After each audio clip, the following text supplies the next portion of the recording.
intervient. On ne dit pas pourri à son mari. Tu dis pardon. Tu dis pardon tout de suite, sinon je n'irai pas à ton anniversaire la semaine prochaine. Franchement, à force de petites réflexions, de petits ordres comme ça toute la journée en tant qu'enfant, il y a de quoi être un petit peu tendu. Hein, pas trop vouloir être coopératif. Donc ça, ce genre de situation, non seulement ça peut être fatigant pour l'enfant, mais également pour nous parents. Parce qu'en fait, pour nous parents, c'est pas drôle du tout de devoir répéter 15 fois les mêmes choses, de lui dire non pour ceci, fais pas ça, fais ceci, allez, arrête, va plus vite, va plus doucement, calme-toi, allez, reprends un peu, du poil de la bête, etc.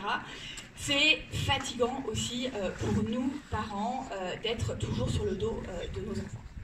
Donc aujourd'hui, ce que je vous propose, c'est d'abord qu'on reparle un tout petit peu de l'éducation positive et à quoi ça sert. Alors j'ai hésité, mais je me suis dit qu'il y a quand même peut-être parmi vous des gens qui ne sont pas au courant et qui viennent pour découvrir. Donc on va reparler un tout petit peu 5 minutes de ça.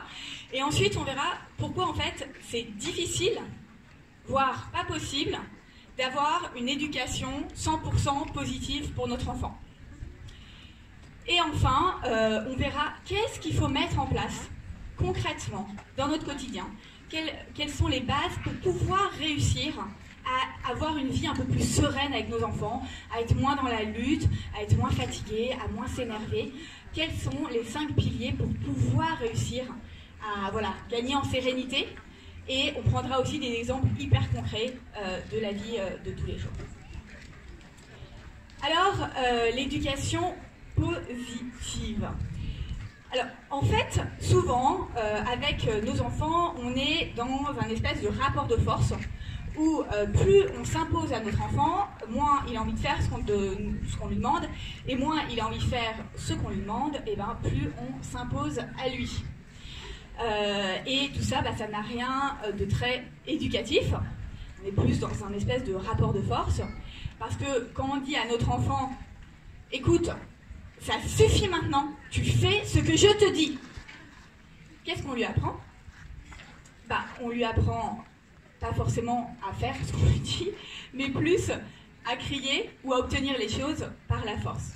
Puisque notre enfant, en fait, il apprend avant tout par imitation de notre propre comportement et de la façon dont nous, on se comporte avec lui. Donc il va un peu utiliser les mêmes moyens de communication avec les autres que ceux qu'il a l'habitude d'utiliser.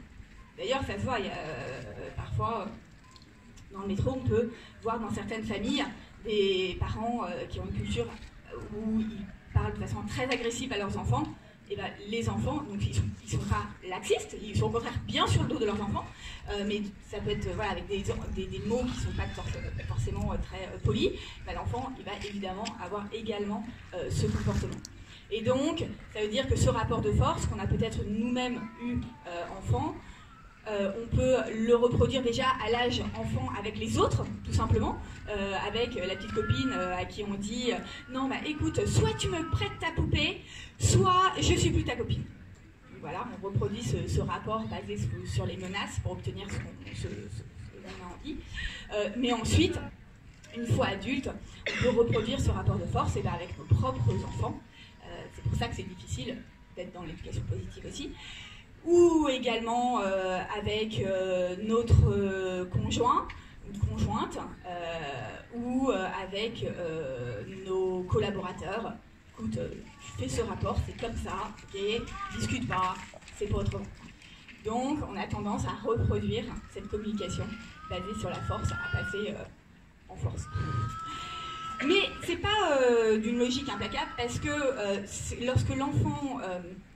Lorsqu'on se comporte avec un rapport de force avec l'enfant, il peut soit en effet rentrer dans ce rapport de force et fighter, lutter contre nous, ne pas faire ce qu'on nous demande parce qu'il n'a pas envie, il y a son ego qui arrive au galop, ou il peut aussi se soumettre et devenir sage et faire ce qu'on lui demande. Et donc, il y a beaucoup d'enfants sages d'hier qui aujourd'hui ne sont pas forcément des personnes hyper sages dans le sens où ils se mettent en colère, qui ont du mal aussi à s'affirmer. Lorsque on a tous un copain ou un collaborateur qui a du mal à dire non à à son directeur qui finit le soir à 22h à contre-cœur, mais parce que juste il n'ose pas dire à son patron, bah non en fait là je peux plus accepter un dossier de plus, parce qu'il y a cette fameuse figure d'autorité auquel on n'ose pas s'affirmer. Donc ça peut obliger l'enfant à se dire, bon bah voilà, il y a de l'autorité, quand il y a un policier, ou que ce soit mon boss, ou quelqu'un qui a une autorité supérieure, j'obéis, je fais ce qu'on me demande, et je n'ai pas le droit de dire non et de m'affirmer. Alors évidemment, tout ça, bon déjà, vous devez être en train de vous dire zut, pour ceux qui sont déjà dans l'éducation positive, déjà je galère, merci, je culpabilise, là je culpabilise encore plus avec ces discours. Sympa la conférence. Bon alors déjà, la première chose, c'est que notre enfant, quelle que soit l'éducation qu'il a reçue, il peut évidemment s'en sortir. C'est-à-dire qu'il est libre, et comme nous pouvons surmonter l'éducation que nous avons reçue, lui-même peut, c'est pas parce qu'il a une éducation stricte et que son parent lui a crié dessus, qu'il va forcément soit pas avoir confiance en lui, soit reproduire ce truc-là. C'est-à-dire qu'il va pouvoir travailler sur lui-même aussi pour être humain. Donc si on doit se comporter avec notre enfant constamment de la façon dont on aimerait qu'il se comporte avec les autres, je ne sais pas si vous avez déjà rencontré un parent parfait. Franchement, j'ai cherché, j'ai essayé de grappiller pour voir si celui-là était vraiment parfait, j'en ai pas trouvé. Donc il y a un moment où on est humain, on a nos propres émotions, nos propres fatigues, et on ne va pas pouvoir toujours être 100% positif avec notre enfant. Ensuite, on dépend également du niveau de conscience de la société. C'est-à-dire que c'est pas la même chose d'essayer d'être dans l'éducation positive dans des pays où c'est hyper courant, où tout le monde est comme ça, et quand votre enfant fait une colère dans la rue, on vous dit j'espère que ça va aller pour vous, mais on ne vous dit pas vous êtes un mauvais parent, ou oh là là, qu'est-ce que c'est que cet enfant colérique. C'est sûr que si le niveau de la société, des gens qui vous entourent, sont plus à se dire ah non mais vous êtes un bon parent si tu sais te faire obéir et respecter ton enfant. Alors là, ton enfant fait une colère, excuse-moi, mais il doit avoir un vrai problème, soit chez ton enfant, soit chez toi. Donc ça, c'est sûr que ça va être plus difficile. On est quand même, et comme par exemple pour nos grands-parents, ou peut-être que quand ils étaient enfants, on ne faisait pas parler les enfants à table.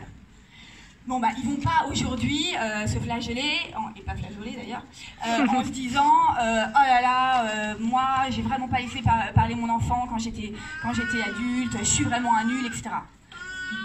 Tout le monde est dépendant quand même aussi du niveau de conscience de la société. Et notre objectif, c'est justement d'élever ce niveau de conscience de la société, là où on peut faire notre pas. Et pour nos enfants, une fois que nous-mêmes, on aura fait mieux que nos parents, eh bien nos enfants, ça sera encore plus facile pour eux de faire mieux et d'être encore plus positifs avec leurs enfants. Et peut-être d'ailleurs que nos petits-enfants, un jour, nous diront, mais attends, quand tu étais jeune, tu prenais l'avion, papy? Mais tu te rends compte de ce que c'est pour la planète de prendre l'avion? Même pas tu plantais une forêt quand tu prenais l'avion? Non mais t'es dingue! Puis là on va pas dire ah ouais merde, j'ai fait... Enfin, à un moment on est dépendant aussi du niveau de conscience de tout le monde. Donc ça c'est le deuxième point pourquoi c'est pas évident d'être dans une éducation 100% positive. Ensuite, ça prend du temps. C'est-à-dire qu'on ne peut pas passer d'un schéma à un autre en un rien de temps.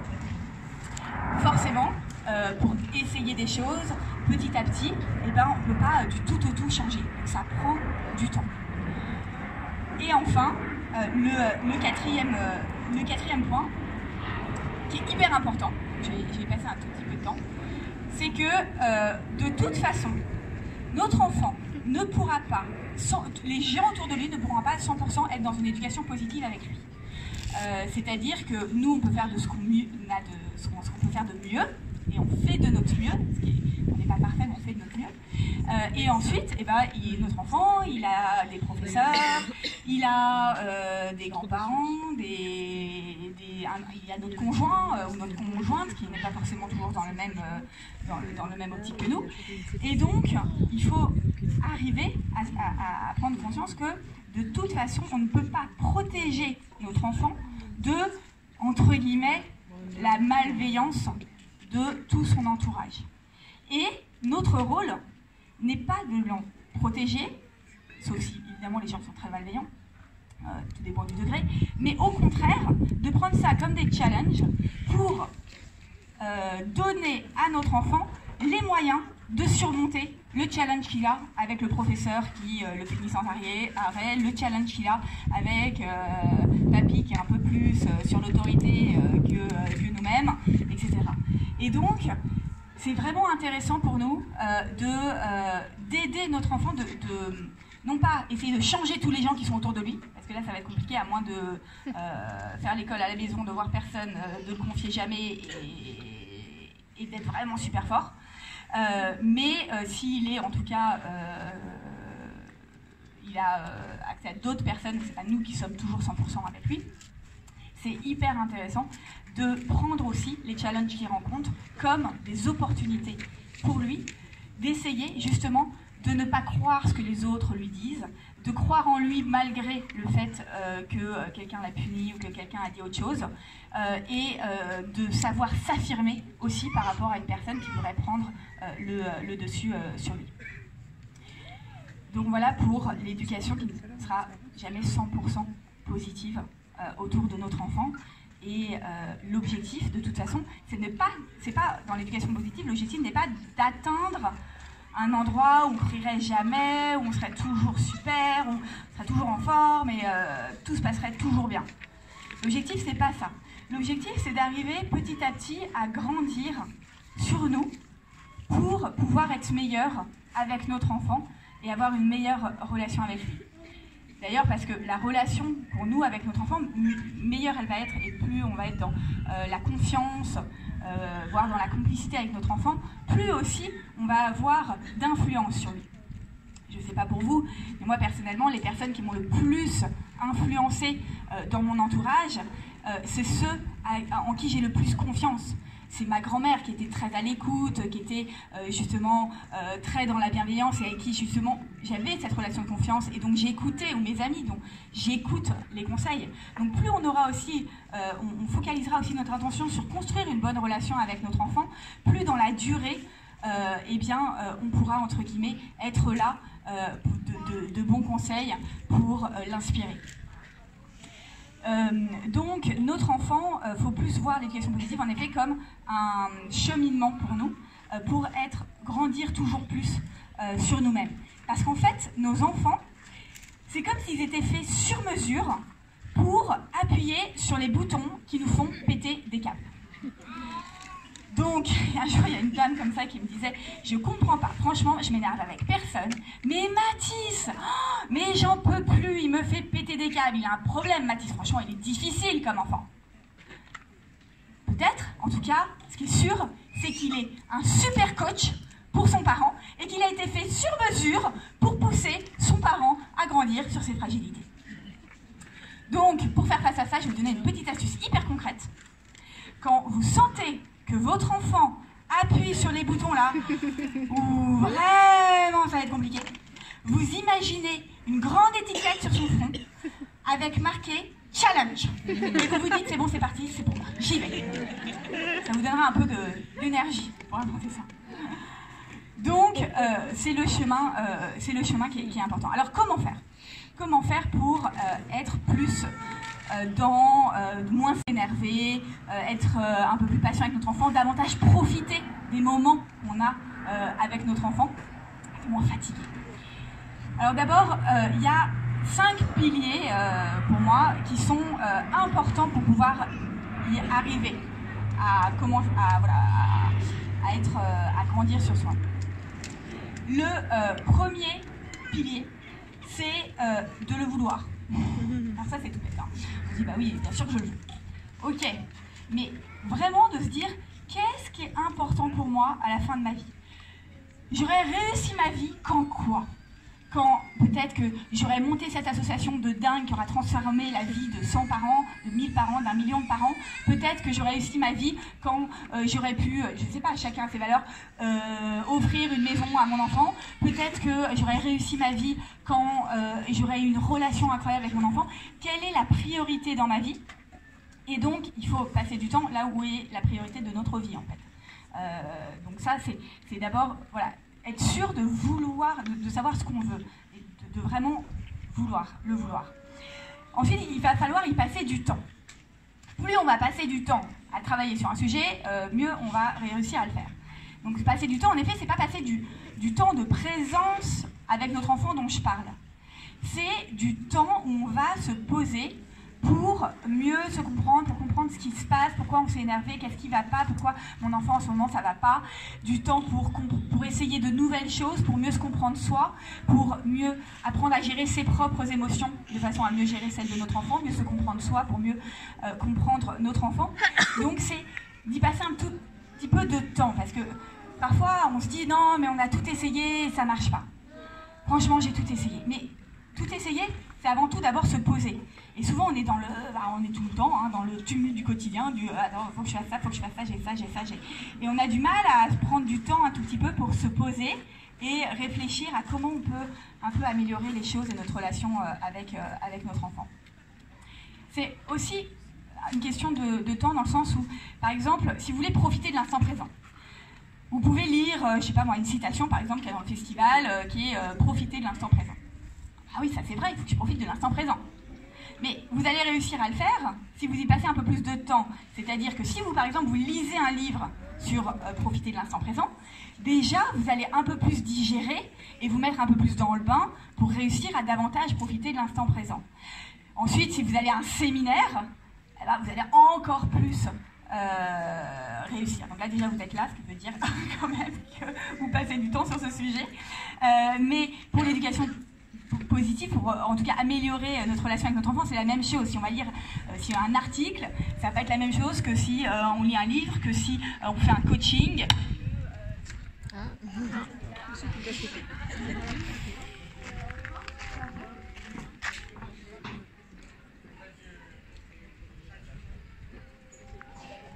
Les aléas du direct.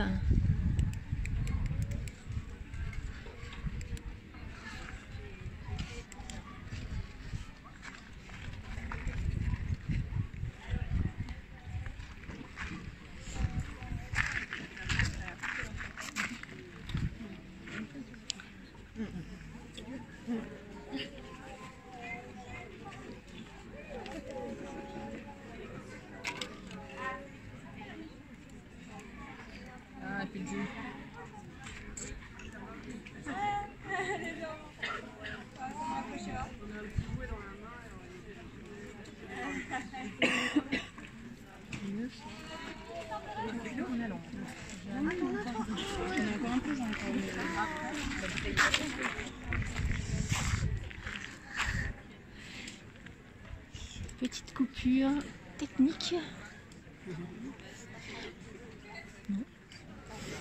On reprend dans quelques instants dès que le son sera revenu avec Charlotte qui est en conférence exceptionnelle aujourd'hui.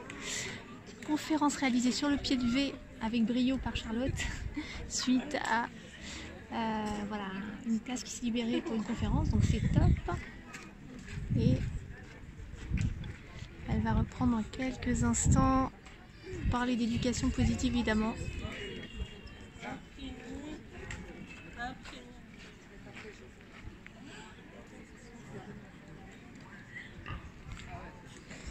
Ça pique ou pas ?